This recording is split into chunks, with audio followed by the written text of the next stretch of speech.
Hello, this is Christina Barton. You're watching Black Tea News.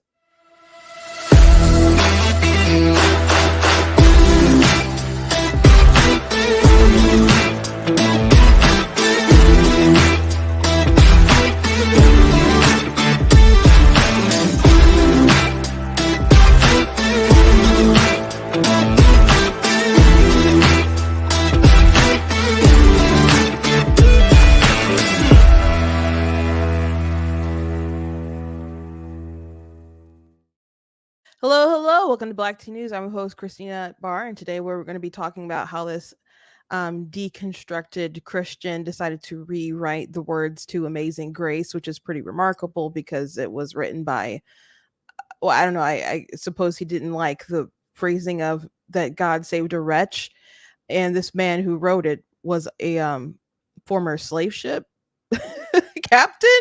So I don't know, I think the wretch is probably appropriate. So we're gonna go through that. Also, there was a march that was supposed to be planned at a Holocaust museum for like pro-Palestine and doctors against like genocide or something like that. And I don't understand why you wouldn't plan for something like that at an embassy or in front of the White House or some kind of other state building. Why in front of a Holocaust museum? I don't know. Really speaks a lot. So people have questioned or insisted that, hey, they are, opposing what's going on with the war because because they're anti-Semitic, because they're just pro-Palestine, or they're just against the violence or whatever. And then they do things like that. And it makes people question, like, I think it sounds like you guys have some more nefarious plans afoot and so on. Also, CNN correspondent from the Vatican said the dumbest thing over the weekend, which was just really funny. So anyway, before we jump into it, I want to say that I hope you guys had a very Merry Christmas.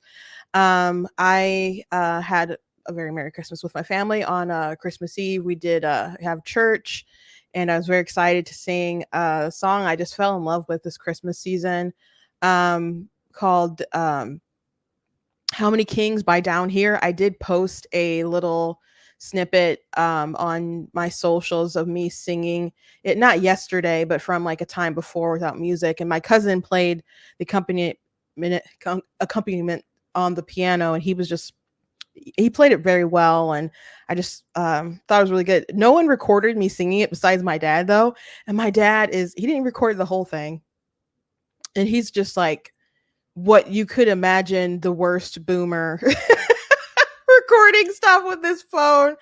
I mean, there's times when he's like not aiming directly at me. It's at the most unflattering angle, like just right under like multiple chins, just flying out of everywhere.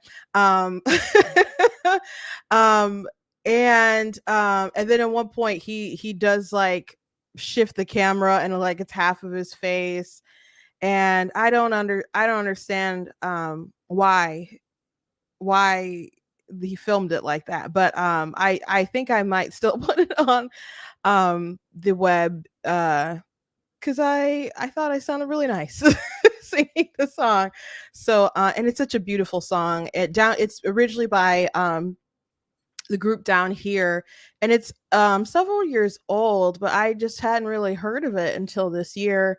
And there's a couple of like renditions, on YouTube or whatever, of covers that were fine, but I mean, I like how I sang it. So maybe if my cousin doesn't mind, I'll ask him if he will make an arrangement and record it or something, because I really do love the song. I think it's just like the perfect sort of message on Christmas and what Christmas is about. So my nephew my sister said, why don't you just sing it again and Gabe can record it? We could do that. Also, my nephew sang Little Drummer Boy, and he sang the beginning of it. It was like the rendition from A King and Country, and my nephew sang the beginning verses, and he was so cute. And we got him a little drum, so he can't really drum, but he was just going rumpa pum pum on the drum. And um he actually decided to sing a little bit at school because I guess they have a microphone where you can get up and tell jokes or share some kind of talent or something in front of the cafeteria. So he made sure to wear like a dress shirt to school so he could sing the song. So that was really cute. And then, we gave him loads of compliments and when he did it on Sunday. So it was good. We also had a good sermon. And then on uh, Monday, of course, we were with family and exchanged gifts. And I was over at my parents' house, and we went over to my sister's house and was with her kids. And everybody really liked their presents. I got so much lipstick. I got so many tubes of lipstick from my siblings, from my niece, from my nephew. So I have lipstick for a minute. So I have to buy that for a while. It's funny how things just kind of become attached to you. And I mean, people started, it was like, noticing that I was wearing red lip all the time. And it wasn't like, you know, an intentional purpose sort of thing. And it just kind of morphed into a look that I have now. So I don't think you'll probably ever see me doing a live without the red lip. Happy holidays in the comments. Happy holidays. I hope you guys had a good Christmas. I got my nephew a some stuff for his game, like some money for his games. But I also got him like a 3D Spider-Man like portrait that I had saw at the mall. Someone was selling like these 3D pictures, and it was one of those things you didn't have in mind, but you passed by and you're like, oh, I got to get that. And so he loves Spider-Man. And so when you shift it, it goes from like Toby's to Andrew's to Holland's Spider-Man. And so he just doesn't understand how, I don't know, the science of it works. So he's just like, this is impossible. How is this possible? So he was just amazed and wanted to like hang up on his wall like immediately that night. And so he was very pleased. I was surprised how pleased he was with it. So we just had a good time. I'm streaming on a new webcam that my sister in the chat got me. So the headphones didn't work for some reason. Just FYI, if she's wondering why I'm not wearing them. I'll have to figure it out later. But just I hope you guys had a happy holidays. I know not everyone can get along with their family, I suppose, or has a family to share the holidays with. So I'm very grateful for my experiences with them, and I just pray that other people can find a similar joy that I have with my family as well. So anyway, thank you guys for being here. I think I'm probably the only person who's actually still streaming. I know a lot of folks are like done with the rest of the year in the conservative sphere. But we're gonna keep going. We're gonna keep going, and if there's some kind of, I don't know, something that pops up, I'll let you guys know. But I plan to at least have streams through the rest of the year. Thank you for letting me talk about my weekend as opposed to just jumping into stuff. Oh, I am wearing a gift. This is from the abolitionist website. The back is very elaborate. It's their shirt that's women are not sex objects and babies are not body parts. But I'm not about to turn around for you guys right now this instant. But I really liked I saw they were selling it, so I put in my sister's chat, and they're like, you want this? I was like, yes. And so there was enough time for them to get it, which it's funny because that sister didn't know what to get me, and there was this elaborate plot to have everyone make an Amazon wish list because this one sister didn't know what to get me. So everyone had to basically make a list because she didn't know what to get me. And so I spent a lot of time trying to figure it out on Amazon, and I didn't really know. And then I went to one of my favorite shops and I just started picking out clothes from a wish list. And then I just kind of stumbled upon this shirt, and that was like the last thing I posted, and that's what she got. So it was just like an elaborate rouge and a big I'm appreciative, but I spent so much time thinking about like what can I get and looking at different things on Amazon that I didn't really. I don't know. It was just hard. I'm not easy to shop for. I used to be really easy, like, oh, Dragon Ball Z shirt this and oh, Marvel that, but I just don't have the same love for that stuff like that I used to. But this is a cool shirt, and especially the back, and um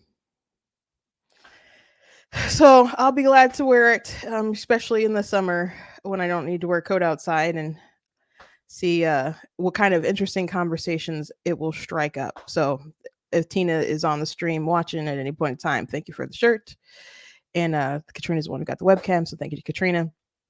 Anyway, I'm sorry to talk about my family. So, well, not I'm not sorry, but I hope you guys don't mind. Rather, anyway, let's jump to the stories. So, first thing I want to mention, um, Christopher Lamb. He's a correspondent for CNN to the Vatican, and he wrote a post that was promptly deleted um, because it was obviously dumb.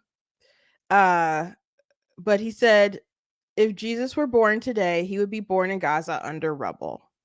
And that's obviously a commentary about the war going on. And people are very upset that, Israel hasn't just been like, oh, ceasefire and, I don't know, gone home and just wait for the next terror attack. Because that's what Hamas has promised. Like, yeah, if you do ceasefire, we're going to come back at you harder than ever. They had representatives from um, Hamas who actually thanked like different governments like Canada for pushing for a ceasefire because they know in the end that helps them. They are not being coy about what their ultimate goal is. I mean, if you look at their charter, they are not coy about what their ultimate goal is. So when you call for a ceasefire, which by the way, Egypt did like propose one and Hamas isn't interested, so I don't hear a lot of people coming at Hamas for like not being interested in Egypt's like ceasefire and stuff. But it just seems like one side, it's not seems, they're just interested in one side accepting the ceasefire and going home and waiting for the next attack. Because that's the reality. That is the reality. So anyway,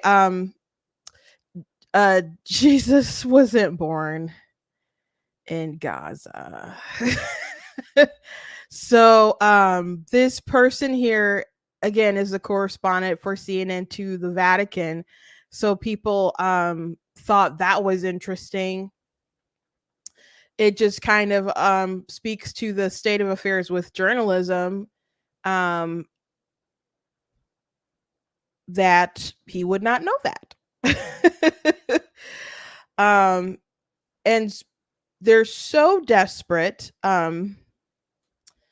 for a narrative that they'll push whatever they can find. I've seen so many commentaries on Jesus really being Palestinian and et cetera, to appeal to, I don't know, the brown people's narrative, as a lot of people will put it, because it's just oppressor versus the oppressed, the lens of the white and the brown. People told me, you're brown, you got to be on the side of the Palestinians because they're brown too, and you got to be against the oppressors because the white people, because that's how things are for some reason.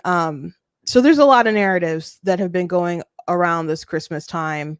And Ali Stuckey, I think she wrote this yesterday, but she had a pretty good post I'm going to read to you guys today, because I think it just sums up a lot of the narratives right now.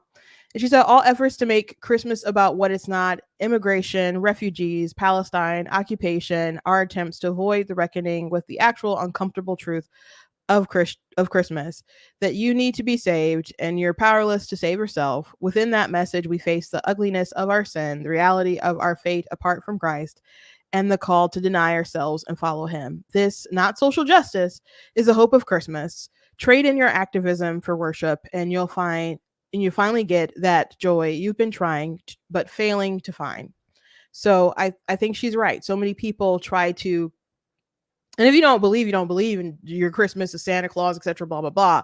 So, but if that's the case, why are you trying to take this figure of Jesus and revamp him into some kind of you know, refugee hippie, etc., blah blah blah, you know?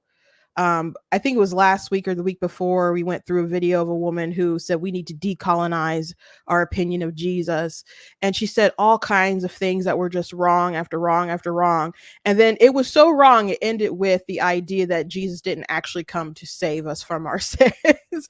And I think people get to that sort of conclusion, even though if you know even a little bit about Christianity, that's absolutely the thing, the reason why he bothered coming down here for 33 years and dealing with us people.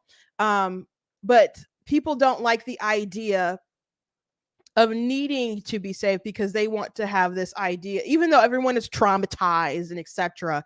People like to be victims and all that stuff. They still don't want to accept that there's something wrong with them, especially if the wrongness came from something that they have done themselves or something that's amiss internally. It's fine to claim victim mentality when you can, because you can blame everyone else for your issues, and so you're imperfect or you know, in that regard. But if you yourself committed a sin, if you yourself have something missing inside of you, and if you need someone to come and help you and save you, you can't, that you can't acknowledge that. So everyone who's pushing the idea that you yourself need to change, they can't accept this, so they have to revamp the whole entire conversation. So that's why so many people are reappropriating Jesus and the message of Christmas and everything. And it's been, I don't know, I guess particularly bad because of the war in Israel. But it's not new. The narrative isn't new. But something that was interesting that happened in the Christian sphere is that there's this guy who deconstructed with his faith some time ago, and I'm not too familiar with this Christian artist or former Christian artist, or I don't know exactly how he identifies, other than he deconstructed. So I would assume not Christian anymore, but he rewrote Amazing Grace. And when I first saw this, I didn't know if it was some random person who had done it, so I didn't really address it yet. And then my sister was like, "Oh no, that's a Christian artist." And there's a song that he did that I really liked. I'm not too familiar with many of his songs, but there's a song like "You make beautiful things, you make beautiful things out of ice." And so it's like a quirky little pretty song. And so it's got a neat little vamp. um which it's not gonna sound neat if I sing it to you guys, because there's like a bunch of people singing at once. So I didn't realize it was a Christian singer who had decided to revamp Amazing Grace. Now, Amazing Grace, I don't know who in the world doesn't really know that song. It's very old and beautiful song, a beautiful hymn that's stood the test of time. And he decided that he needed to revamp it and remake the lyrics. So his name is Michael Gungor. And a couple people had tweeted out and stuff. This is a tweet from Inspiring Philosophy. They're an apologist, a Christian apologist page. So in his comment on his Instagram, he said, "A wretch like me, no thanks. Working on a new set list for play on January 20th, RSVP, etc. Thinking about doing this rendition of Amazing Grace with some lyric changes." So this idea of a wretch like me being, I don't know, too aggressive and rejecting that, you have to know who John Newton was. I mean, we're all if you are a Christian, you buy into the fact that you need a savior. That's just kind of the thing. But John Newton specifically, who wrote Amazing Grace, was a slave ship captain. He was a slave ship captain. So he wrote this song, which, by the way, how we sing Amazing Grace, it probably wasn't the original like composition as far as like the melody. um I don't know if anyone really knows how it was originally was. From my understanding, it just kind of evolved into that music. So I don't know how he originally kind of sang the song, but the lyrics themselves, he wrote it for a New Year's service that they had for his congregation. But he was reflecting back on his life. His sermon that he was preaching was drawing from First Chronicles, the 17th chapter, and he was talking about David. And I'm going to start reading a little bit of the 16th verse. Then King David went in and sat before the Lord and said, "Who am I, O Lord God, and what is my house that you have brought me thus far?" And this and thus far is, I guess, the important thing to reflect on, because he was reflecting about his life and where Christ had brought him from. And he brought him from exporting slaves on a slave ship. So and he himself was actually in chains at one point too. But he was a little while, and even his crew thought he was a little while, but he was a slave ship captain as well on top of that. And so was, aiding and abetting in this very evil thing going on in the culture, and it within the law. And so there was a tremendous storm that happened, and he prayed to God to be able to make it through the storm. And so when you know the background of his life and look at the lyrics of Amazing Grace, you can see it very clearly through the song. And I'm a songwriter. I write books, I write music myself. So deciding to rewrite someone's song that's so personal and a test, it's not just, I mean, everybody writes songs, and many of them will be personal. But this isn't just personal, it's a testimony of the transformation, the transformative power of God in his life. And obviously it was a good thing that this wretched man was transformed in a positive direction. Especially him working and inspiring and encouraging Wilberforce, who's a huge abolitionist, to help lead to the end of slavery. So these are some big guns where you're taking a lot of liberty to change one of their most monumental life's work, to reconfigure into your life. It's just, I don't know, the vanity of it. Yeah, my sister just said, well, he could just write a new song. The point is, I don't know. I guess I was gonna say the point is to trigger, but well, I guess attention is part of it. So he said, "Amazing Grace, how sweet the sound of love that set us free." So he couldn't say wretch like me. That which seemed lost has now been found, and grace is all I see. 'Twas grace that saw my heart in fear, and grace my fears relieved. How precious does faith appear that frees us from belief. Yeah. Yea, though this flesh and heart shall fail, and mortal life shall cease, we now behold within the veil a life of joy and peace. Though we've been here 10,000 years, bright shining as a sun, we've no less days to sing God's praise than when we first begun. So the original lyrics, Amazing Grace, how sweet the sound that saved a wretch like me. I once was lost, but now I'm found, was blind, but now I see. 'Twas grace that taught my heart to fear, and grace my fears relieved. How precious did that grace appear the hour I first believed. So there's a great little YouTube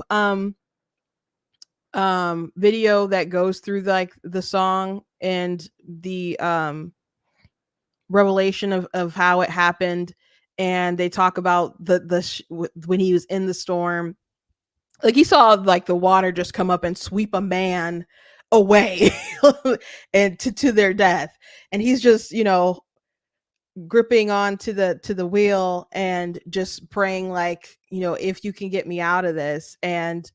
Um and they talk they show the clouds breaking, and when you think about the sight that he must have seen experiencing that terrible fear, not knowing whether he was going to live or die, and if he did die, it was going to be um within this horrible profession that he was involved in, just needing that chance of hope and redemption, and literal salvation, but also spiritual salvation, and then the clouds breaking through, knowing that you had survived, and that grace breaking through, like this the sun, the shining sun, and thinking that you should have the audacity to change this man's lyrics is just absurd to me.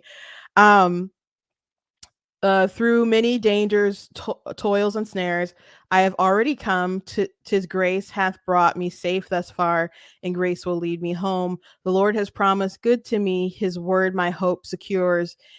He will shield and portion be as long as life endures. Yea, when this flesh and heart shall fail, immortal life shall cease. I shall possess within the veil a life of joy and peace. The earth shall soon dissolve like snow, the sun forbear to shame. I mean to shine, sorry. But God who called me here below will be forever mine. When we've been there 10,000 years, bright shining as the sun, we've known less days to sing God's praise than when we first begun. So he um it's like totally not a Christian song. How he remade it. And I suppose that's the point.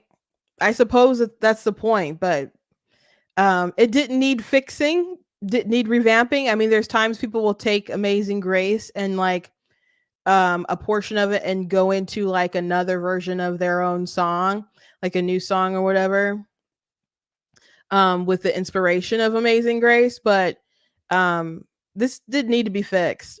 Again, this was a are you arguing he wasn't a wretch? And I think it's pretty clear the feeling the need to fix the song um reveals a lot about the condition of this man's heart as well. Um to feel so entitled to someone else's profound profound testimony like this and say, a wretch like me, no thanks.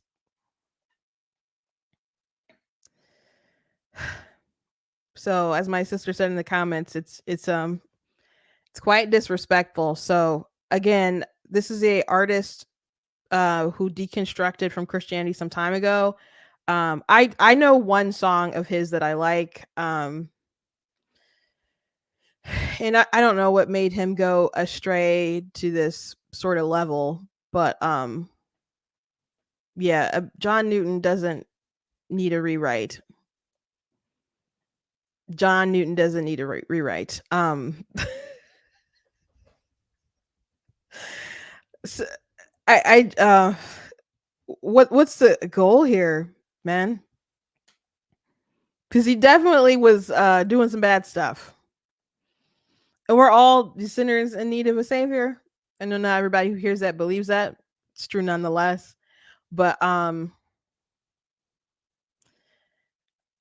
he from people outside of like Christianity, knowing his background, wouldn't you say that he needed a change? That he needed a change, and it's a good thing that he found that grace that transformed his heart, that echoed into such a profound impact for his nation and the world. ultimately it's a good thing, and this definitely isn't an improvement. Definitely isn't an improvement.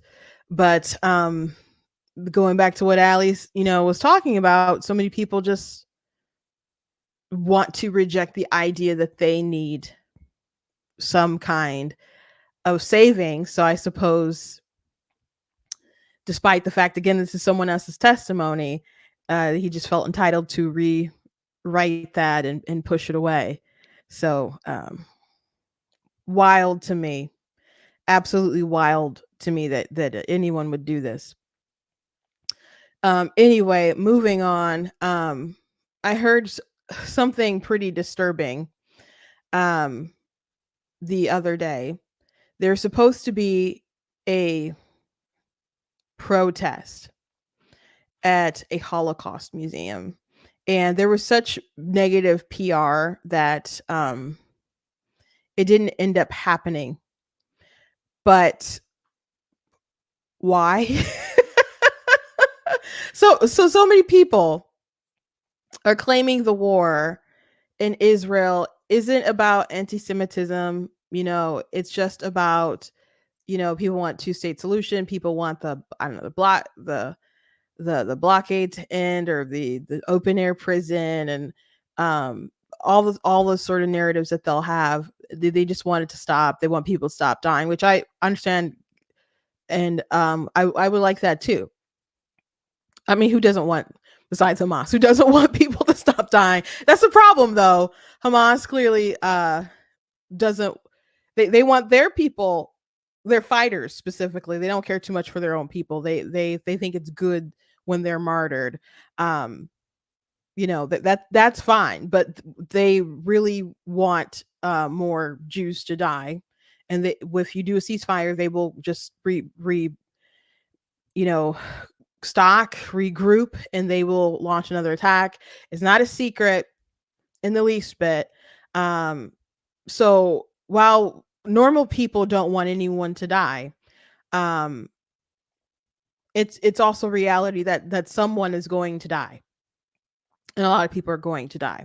It's a question of who's it gonna be, and should the terrorist be given time and essentially more money and supplies, because every time you try to give aid and stuff to the Gazans, they will take the food and money and so on to just supply themselves, to feed themselves, to make their tunnels more expansive, to build rockets that they will continuously keep shooting into Israel, and they have continuously shot them into Israel. So the way that I look at it, Israel can't keep living with a monster at the foot of their bed, determined to kill them and their children. They could ignore, they will end up dead. Um, they don't have a lot of options other than to fight. It's either fight back or die. So again, most people want the war to be over. Most people don't want folks to die. But war is not pretty, and it can obviously be necessary to engage in. So there's a group, Doctors Against Genocide, who planned to infiltrate the U.S. Holocaust Museum and demand that Israel stop defending itself against Hamas. So different people had posted this. Because of the backlash, they have canceled the event, but let me go ahead and show it to you guys. Here's an urgent call to action. Shows December 28th, stop the genocide in Gaza. Don't ring in 2024 with ongoing genocide. Join us on Thursday at the Holocaust Memorial Museum. And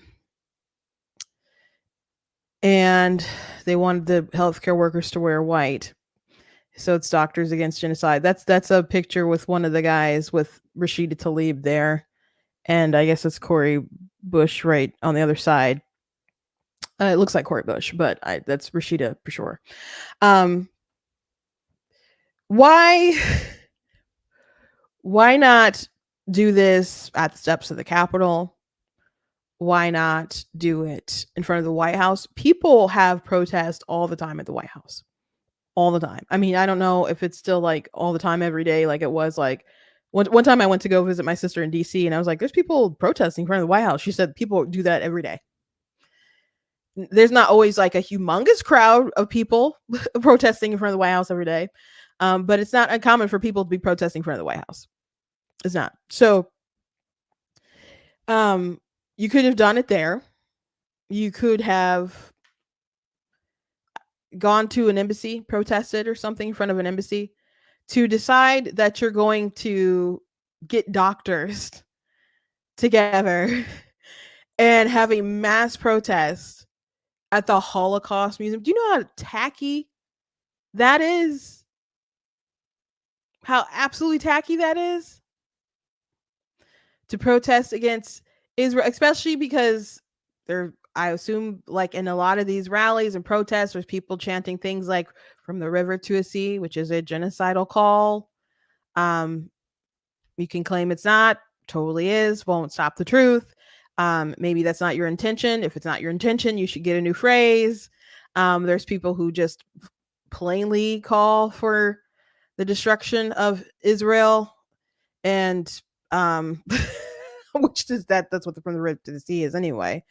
Um, so to have that rally that I'm assuming, can't say for sure, but if it's follows a pattern of events that are similar, um, in front of the Holocaust Museum, I just don't understand how people don't understand how they're how do you not see that you're the baddies in the situation?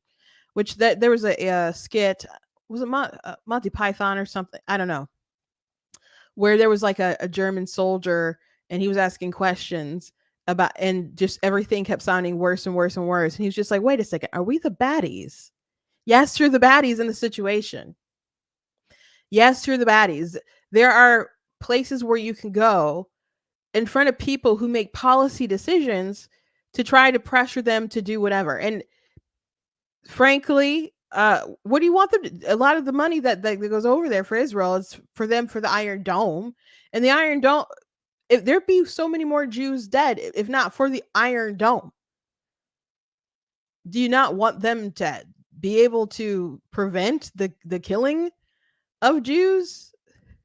And it's not just Jews. There's there's Arabs in Israel as well, who are citizens who are fighting in the army, serving in the government, just trying to live life, who also have to hide in the bomb shelters when they get those alerts, because Hamas hasn't stopped firing rockets into Israel. So to not want them to fund the Iron Dome anymore is, I know, pretty crazy. And they are still an ally of us. Maybe you don't feel that they should be, but them's is the facts. But you could at least go pester people who are voting and making decisions, going to a Holocaust museum. Again, ultra tacky there. So I'm glad that I guess it stopped. They realized that it was a bad PR move. This page, Stop Anti-Semitism, is a, well, I guess been very active since October 7th. They said, according to roll call, one of the founding members of Doctors Against Genocide is Nidal Jabor, a physician from Dearborn, Michigan. Dearborn is where Rashida is till out of. Nidal Jabor is seen here speaking next to anti-Semites Rashida Tlaib and Corey Bush, an organized press conference from 12/7, demanding Israel stop attacking Hamas. They were formed last month and focused solely on Israel. According to its website, Doctors Against Genocide is a program of Jetpack, a 501c3, who seeks to build a strong American Muslim political infrastructure and increase our community's influence. Hamas has one goal: to murder Jews. For this physicians group to desecrate the Holocaust Museum with their calls of ceasefire for a Jewish nation to stop defending itself is stomach churning. Yeah, I and This I didn't read. As Doctors Against Genocide, we wish to address misconceptions surrounding our Holocaust Museum event, which has been misrepresented as an anti Semitic gathering. The goal of our event was to visit the Holocaust Museum and express our empathy for the horrors of that genocide. Additionally, we wanted to bring awareness to the ongoing genocide in Gaza. Our initial communication did not sufficiently convey this, leading to misinterpretations and unfounded accusations from parties with ill intentions. As DOC, we stand against all hate of vulnerable people, whether that hate comes in the form of anti Semitic, anti Palestinianism, anti Black hate, anti white hate, or any other prejudice. Never again for all. um, yeah, not buying that, but that was her statement. Um, it was a poor choice. It was a poor choice.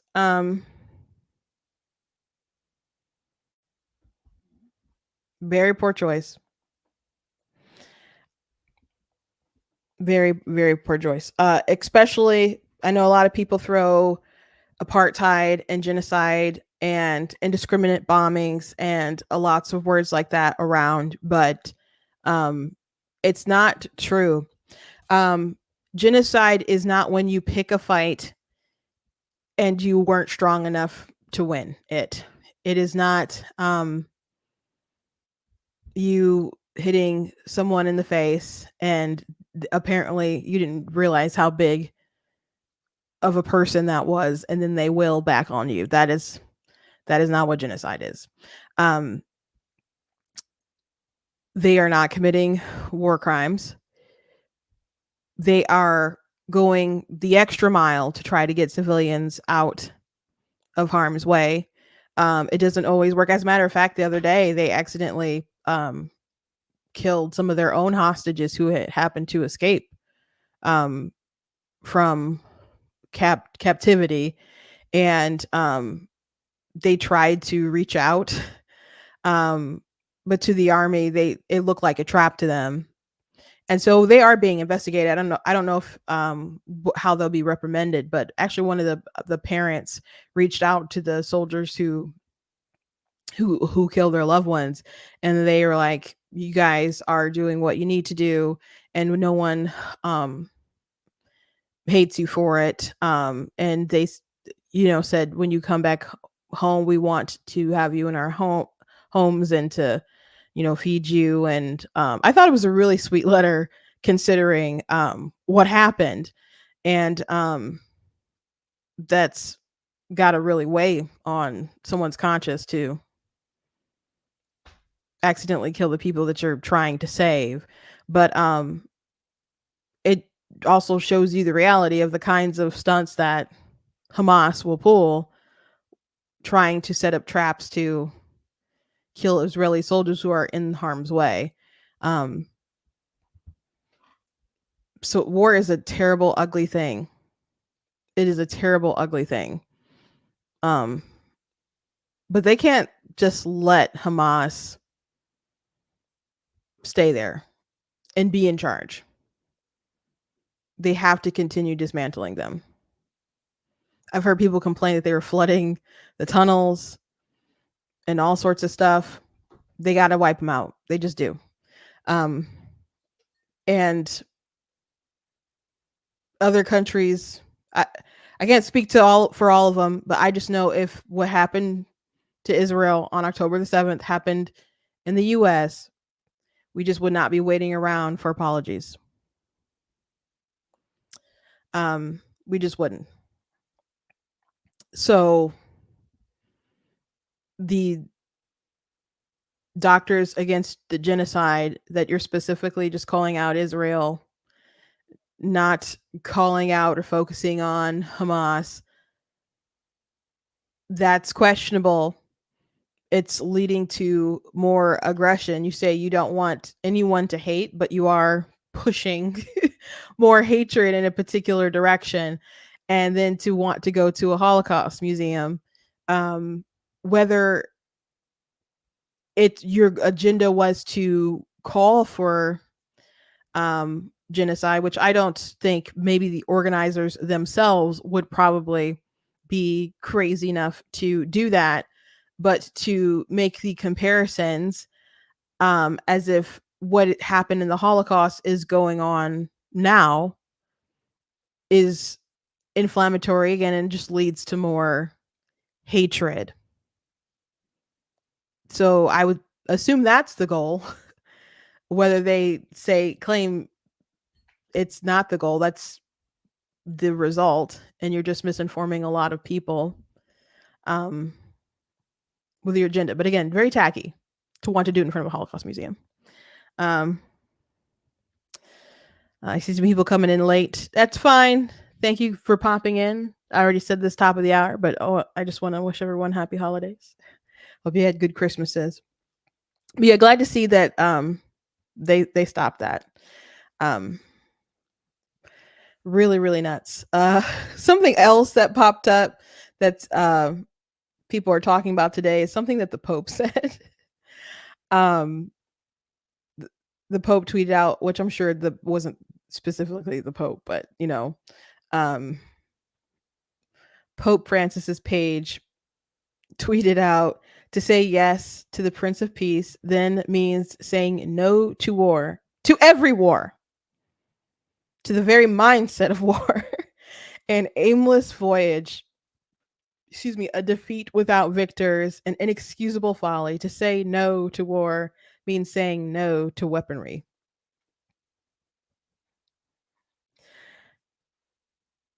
So, you don't even have to go to the Bible, the Old Testament, the New Testament, particularly Revelations. You don't have to look at the Bible to raise a very confused eyebrow to this tweet here. The Vatican, they have walls and security, and don't they have like an army? Like, um, he does not walk around surrounded by rainbows and flowers saying Prince of Peace, Prince of Peace. That's not how they operate. The Catholic Church historically has not been a flowers and rainbows, no weapons sort of institution. Um, there's been many wars. People swiftly go to things such as like crusades and so on, but this is devoid of any sort of reality, and I don't understand the purpose of tweeting things like this out other than to get backlash and more people raising their eyebrow at you, assuming that you don't know what the heck you're talking about and that you're biblically illiterate. But again, you don't have to be biblically literate. You could just look at your own history of the church, or just like open your eyes to the reality of how you live. People have weapons, and so does the Vatican. This is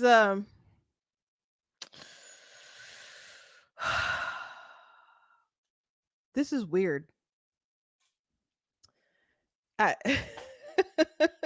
Let's look at some of the comments. Whoop, I don't want to read that one. Someone said, when you take down the Vatican walls and fire, when will you take down the Vatican walls and fire the armed guards? Just war concept, talk with Saint Augustine while you're at it, remove the Vatican walls and get rid of your armed guards. Don't you have armed guards? Et cetera, et cetera. Most people are talking about the armed guards. Yeah, that's the Pope. That's the Pope. He says weird stuff all the time. I've seen a lot of people bend over backwards to defend Pope Francis. I have one friend who's a very proud in his Catholic faith, but he described Pope Francis like he just likes to think of it as a Noah and like the when he's naked, like just like like the don't look at the nakedness of the father, like just embarrassed by it or whatever. You don't have to like fall on a sword to defend weirdness. There was a we did talk about this last week, but there was the Pope had blessed two gay men. They're a couple, and so people were saying, "Oh, the church is now blessing gay marriages," and it wasn't them blessing gay marriages, but they put out a document that was pretty confusing. And some people outright were like Trent Horn. He's a Catholic apologist, and he explained the document. He went on Ben Shapiro's show, and they talked about it. And they were like they're not blessing gay marriages, but the document should have said different things and was confusing and so on. But Ben was like, he didn't say this to Trent, but his commentary that I heard before he I think probably talked to Trent, and he said it more than once. So I assume this is his like still position, that the image though is what's going to stick in people's minds and what is going to culturally have the big impact as far as the institution of the church and where it's going from there on that particular subject. But I brought it up because I saw other people just bending over backwards to just kind of excuse, I guess, what happened. But I'm like, no, Ben is right that the image is what's going to stand strongly in people's minds. But he's not a great pope. We can just leave it at that. I'm not Catholic, but I've never heard anyone say that they really like Pope Francis though. When I worked at the Michigan Republican Party, and we would like plan to do like, different posts, and some were happy birthday posts and some were like holiday posts, and different days that we would just throw up there that were like the the anniversary of the Constitution, etc. Just we'd plan out different graphics to make, and that I would make, and we'd post, etc.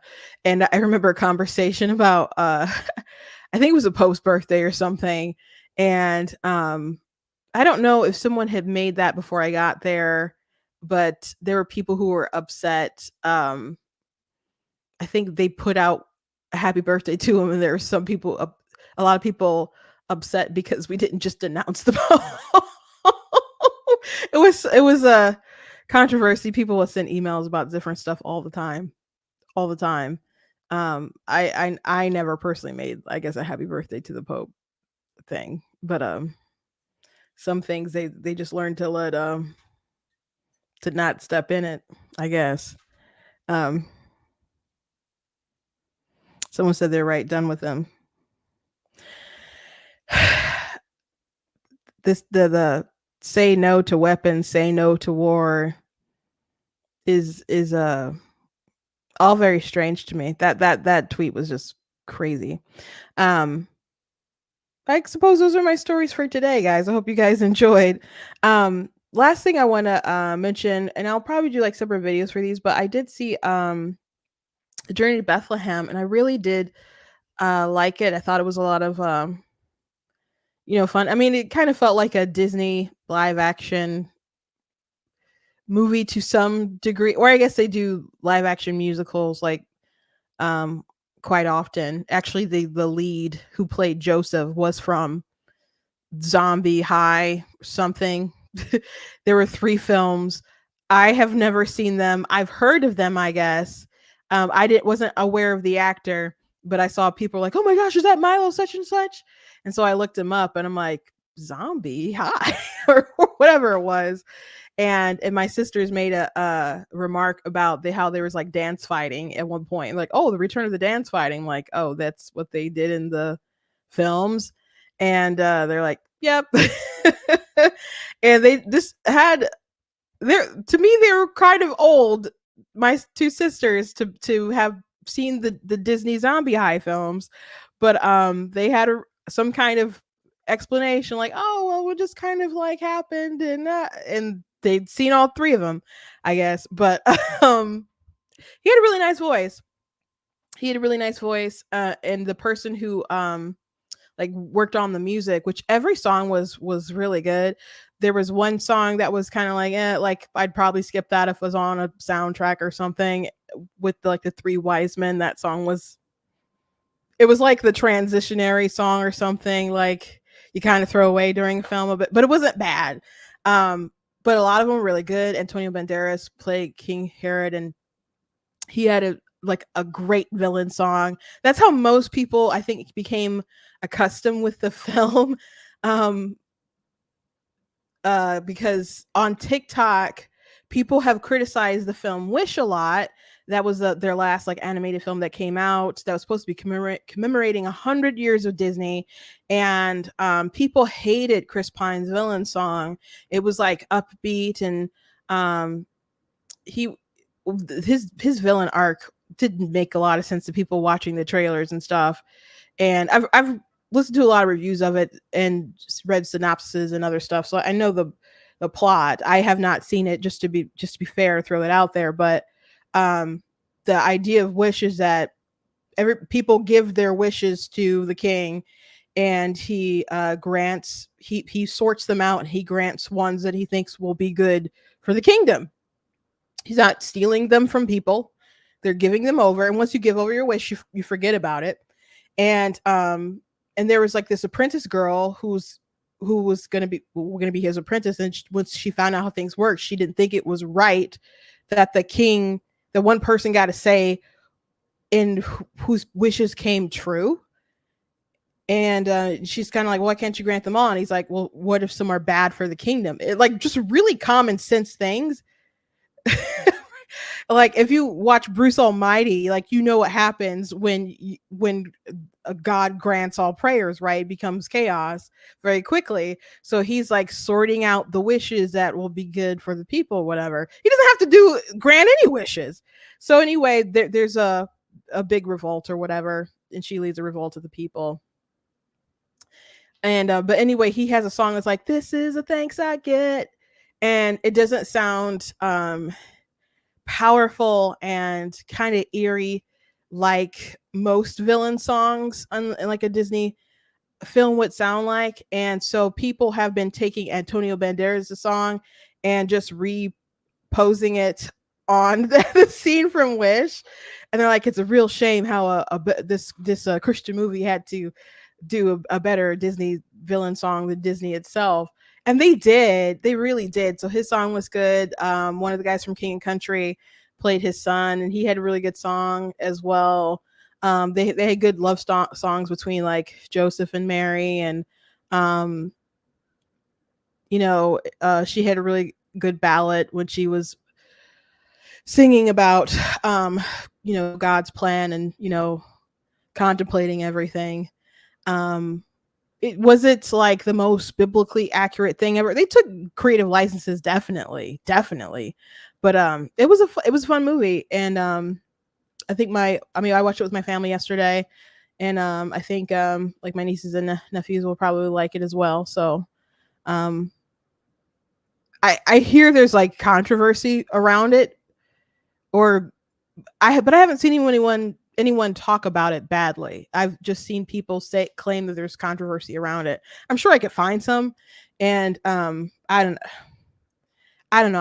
I enjoyed it. So if you're out there looking for still Christmas kind of films to watch, you like musicals, want to give it a thumbs up. Though I did write a post, for if you follow me on YouTube, about all I did was say that I enjoyed the film. My family enjoyed the film, and I liked the music. And then someone who's a common commenter, not like frequent, I guess, commenter on some of my posts, and they lean, I think, left in a lot of stuff. I don't exactly know what drew them to my page, but sometimes we agree, sometimes we don't. They wanted to know, why was it okay for them to cast Lecrae as Gabriel, but it's not okay for Magic the Gathering to make a black Aragorn from like Lord of the Rings. And I'm like, the Bible doesn't specify what Gabriel looks like. Now, I probably wouldn't have cast Lecrae, but I mean, he is a uh, popular rapper in the Christian rap game, probably the most famous. Some people were offended I called him a Christian rapper, but I mean, that's what he's known as. There's definitely a lot of his politics or whatever that, makes me raise an eyebrow. Um, but he's a black guy. They did cast him as Gabriel. Wasn't a huge role, but an important role. But the Bible doesn't specify what Gabriel looks like, and so I just kind of left it at that. And they're like, well, he's depicted as white, which I don't know. I guess particularly what he's even talking about. But he's like, that's how people would perceive him. Like, well, the source material doesn't say what it is. And so it's just a really strange back and forth. And they said, well, I said, I don't understand the reach. And they said, well, I'm just trying to understand where we draw the line with these fictional characters. And I'm clearly a Christian. I don't believe Gabriel's a fictional character.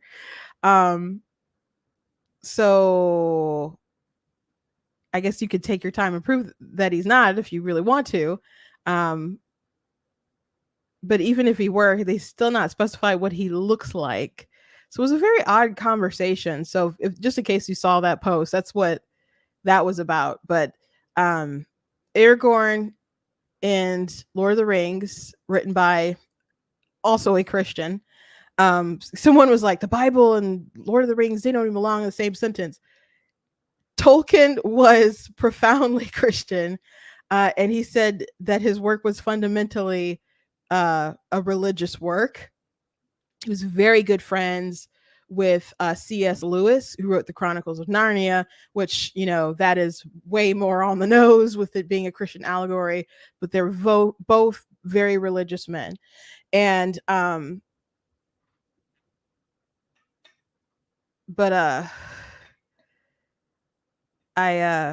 don't know.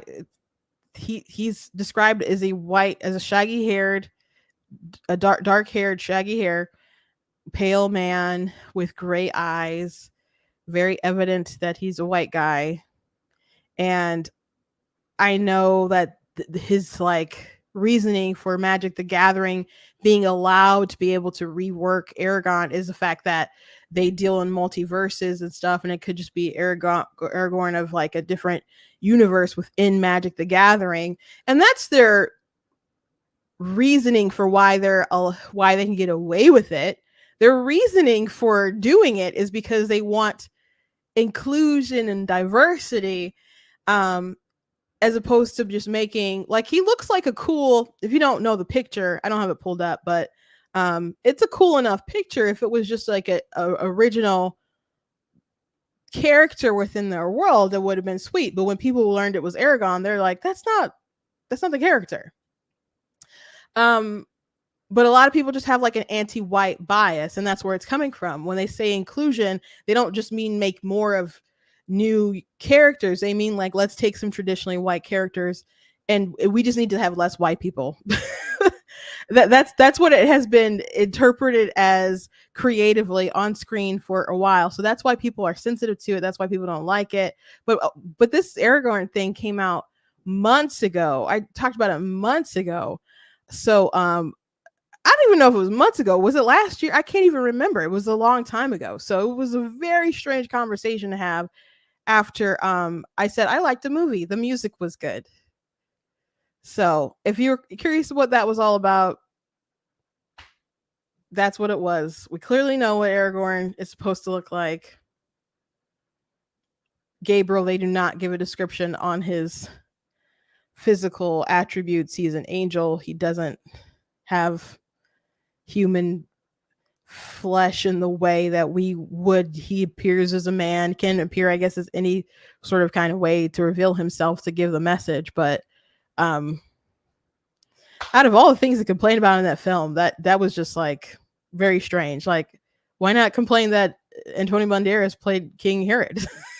Why are you picking on Lecrae? Anyway, I enjoyed it. I think you guys will like it. And that's it. I'm done ranting. Thank you guys for joining me today. Please go to blacktnews.com to check out different content on my website, different articles, different videos, etc. If you like what I do here, please consider leaving a donation at blacktnews.com/donate. It does cost a stream, my website, all that stuff. So if you can, God bless you. Check out different merch on my website, like the Black Tea Mug. I know some of you guys got gift cards for Christmas. Go ahead and pick up different merch at the store. And you guys, in case you got some Amazon, gift cards and whatnot, you guys can check out some of my books available on Amazon.com. Like my book, of course, God is Blatantly Against Abortion. I also have lots of fiction books as well. Go ahead and check it out. So anyway, thank you guys. And I will, someone missed everything. Thank you for popping in though. Thank you guys. And I'll see you guys tomorrow.